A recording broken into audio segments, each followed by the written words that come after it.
Крвка е многумина врие на Косовска, а дебелиот крај може да го извлече секој што ќе се најде на оваа улица. Вчера за банална причина претепан е штипски таксист кој на оваа улица дошол по нарачка на клиент. Паѓам десно од Радански пат према Косовска, на број 3 тука негде.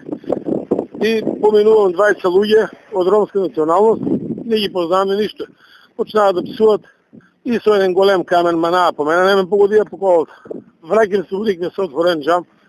Викам, другари, браќа, кажете, извинјавајте ако сум испаскал случајно, ама не беа испаскани. Не чекаа ни 3 секунди, тестиците, бам, бам, зашаматиеме, носиме го избамбурија, направиме го модер, 2-3 бокса, тај 2-3 бокса другиот, ја изгуби се у колата, изгаси колата, последна минута, нек кони се отидеа надоле, не ги не виде ништо и сега само да избегам. Овој напад е последен во низа кои на оваа улица се случуваат, а во кој најчести жртви се таксистите. Ова е многу често и страшно е да се вози и да се оде по тај Радански пат и по тоа ромско мало.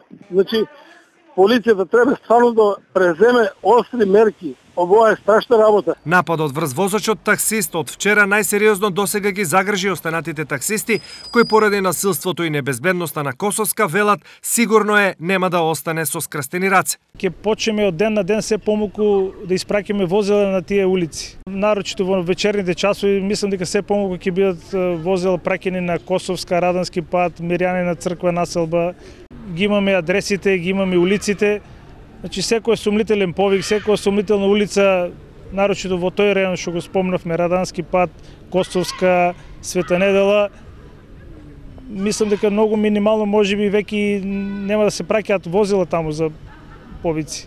Инцидентот од вчера е само континуитет на насилството што на оваа улица во последно време понагласено се случува, па освен досегашните мерки кои полицијата ги превзема, веројатно ќе се превземе и нешто друго. Според искусни полициски службеници, поединечните инциденти како овие на Косовска е тешко да се контролираат без непосредно присуство.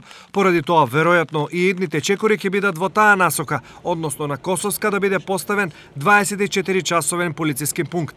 Со и без полиција во секој момент на оваа улица воопшто нема да е исто, зашто очигледно на многумина оттаму им треба постојано полициско предупредување. Да не се заборави додека целото внимание на Косовска е окупирано со инциденти во серија, за кражбите никој не зборува, а таму кражби има во изобилие.